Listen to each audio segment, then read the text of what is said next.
Hello guys, welcome back to the channel. मेरा नाम है साहिल और आप देख रहे हैं लीगल टॉक्स बाय साहिल।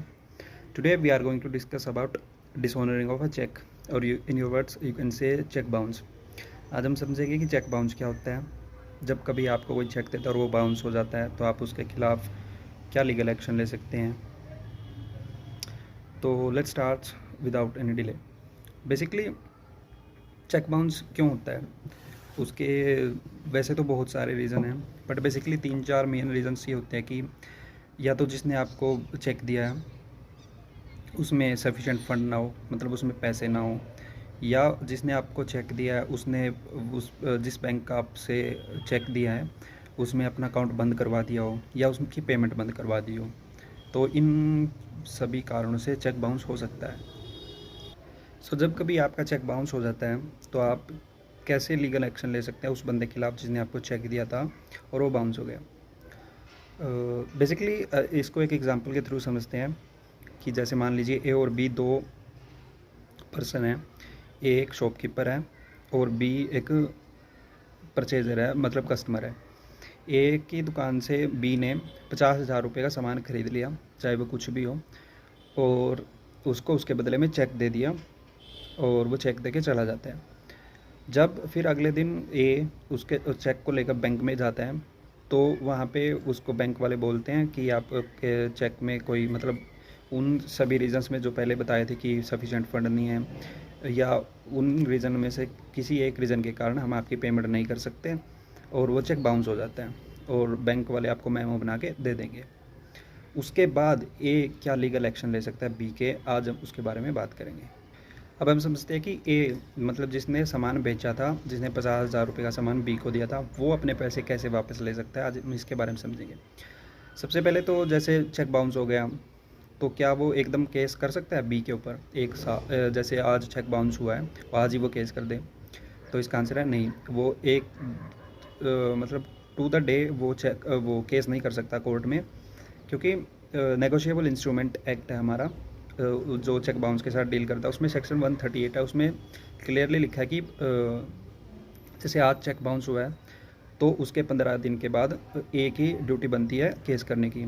उससे पहले उसकी क्या ड्यूटी बनती है कि वो एक एडवोकेट के थ्रू, वकील के थ्रू उसको बी को, जिसने उसको चेक दिया था, उसके को एक लीगल नोटिस भेजे कि आपका चेक बाउंस हो गया। उसमें चेक बाउंस का रीज़न मेंशन करें और उसमें ये चीज़ मेंशन करें कि हमारी पेमेंट जल्द से जल्द कर लीजिए।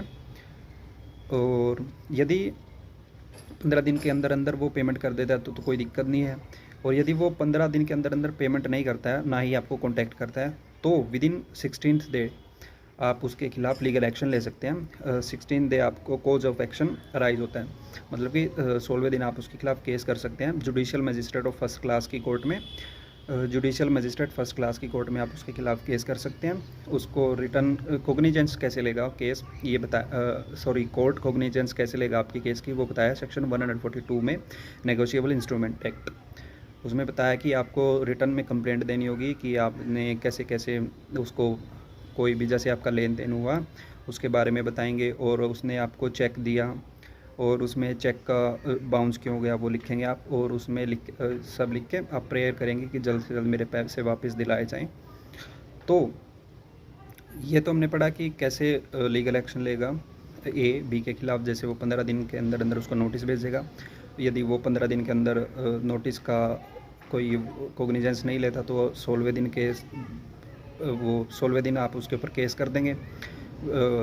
फिर वो आप जो भी उसको, मतलब कोर्ट को रिटर्न में कंप्लेंट देंगे, वो उसके ऊपर कोग्निजेंस लेंगे। अब समझते हैं कि जैसे आपको केस करना है, ए को बी के ऊपर अभी केस करना है, तो वो उस खिलाफ केस करने के लिए डॉक्यूमेंट्स, जो उसको इम्पोर्टेंट डॉक्यूमेंट्स हैं, वो क्या क्या होंगे। पहला डॉक्यूमेंट होगा वही जो उसने बी ने ए को चेक दिया था। सबसे पहले तो वही उसका एक चेक हो सकता है, उसकी कॉपी कोर्ट में पेश किए। दूसरा जो एक डॉक्यूमेंट हो सकता है वो जो उनके बीच में लेन देन हुआ है, जो भी कंसिडरेशन हुई है, जो भी ट्रांजैक्शन हुई है, सॉरी, उसकी एक कॉपी होनी चाहिए। जैसे कोई सामान बेचा है तो उसका बिल होना चाहिए, या यदि कोई जैसे प्रॉपर्टी रेंट पे दी है उसका चेक लिया, सिक्योरिटी चेक है मान लीजिए, तो जो प्रॉपर्टी रेंट पे दिया है उसका एग्रीमेंट होना चाहिए। मतलब जो भी कहने का मतलब जो भी ट्रांजैक्शन हुई है उसका रिटर्न में प्रूफ होना चाहिए। और एक इम्पोर्टेंट डॉक्यूमेंट जो केस करते वक्त होना चाहिए, एक मेमो। मेमो होता है जब आप चेक लेके उसमें बैंक में गए होंगे, तो वहाँ से वो बाउंस हुआ होगा, तो बैंक ने आपको एक रीज़न दिया होगा कि आपका चेक बाउंस क्यों है। वो जो भी रीज़न देंगे वो आपको रिटर्न में देंगे, और जहाँ वो लिख के देंगे उसको बोलेंगे मेमो। तो आपके पास 3 चीज़ होना चाहिए, एक तो चेक, और एक बैंक का मेमो, और एक जो आपकी ट्रांजैक्शन हुई है, मतलब जो भी लेन देन हुआ आपके बी के साथ, उसका प्रूफ। यदि ये तीनों चीज़ें आपके पास हैं और आप ये जल्द से जल्द मतलब पहली हियरिंग पे कोर्ट में पेश कर देते हैं, तो ज़्यादा कुछ है नहीं, होता नहीं है इन केसेस में, आपको जल्द से जल्द आप केस जीत जाएंगे। और एक इम्पोर्टेंट पॉइंट आता है कि आप कोर्ट से क्या प्रेयर कर सकते हैं, मतलब कोर्ट से मांग क्या कर सकते हैं। या तो आप डबल पेमेंट की मांग कर सकते हैं, आपको पूरी राइट आपका कि आप डबल पेमेंट की मांग करें, या उसको के खिलाफ क्रिमिनल एक्शन यदि आप लेना चाहें तो वो भी ले सकते हैं, जिसमें उसको 2 साल तक की सज़ा हो सकती है, जिसने जानबूझ के आपको चेक डिसऑनर किया है। तो ये था चेक बाउंस के बारे में कि कैसे चेक बाउंस होता है, क्या आप उसके खिलाफ लीगल एक्शन ले सकते हैं, कैसे कैसे ले सकते हैं। मान ली जैसे कि आप पहले नोटिस भेजेंगे 15 दिन के अंदर 15 दिन के बाद उसके खिलाफ judicial magistrate of first class की कोर्ट में उसके खिलाफ केस कर देंगे। और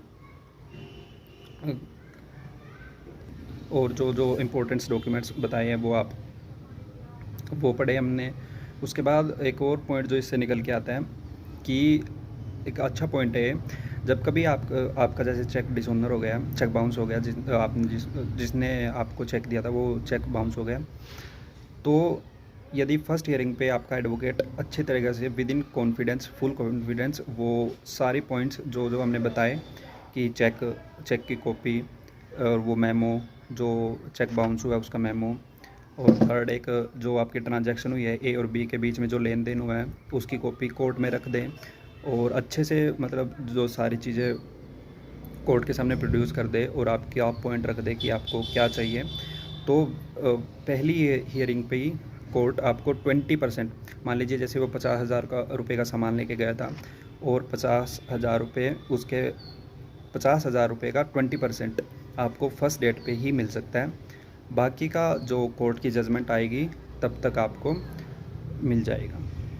इसको बोलते हैं इंटरिम बेनिफिट, कि मतलब पहली हियरिंग पे आपको 20% आपकी जो पेमेंट अमाउंट थी उसका 20% तो आपको मिल ही जाएगा, यदि आपका एडवोकेट अच्छे तरीके से आपका पॉइंट कोर्ट में रख देता है। और एक इम्पोर्टेंट पॉइंट है जो इस केस से मतलब इस टॉपिक से रिलेटेड है, ये कि जैसे आपका चेक है, चेक के ऊपर कोई भी डेट लिखी हुई है, मान लीजिए आज की डेट लिखी हुई है, और कई लोग समझते हैं कि जैसे आज की डेट लिखी हुई है तो आज ही कैश इन कराना पड़ेगा, ये मतलब आज ही बैंक में जाके इसको कैश इन कराना पड़ेगा। तो ऐसा बिल्कुल नहीं होता। आप एक चेक उस पर कोई भी डेट लिखी हो वो 3 मंथ्स तक वैलिड होता है। तो ये एक इसका इम्पोर्टेंट पॉइंट था, 3 मंथ्स तक वो वैलिड होता है। तो ये थी आज की वीडियो।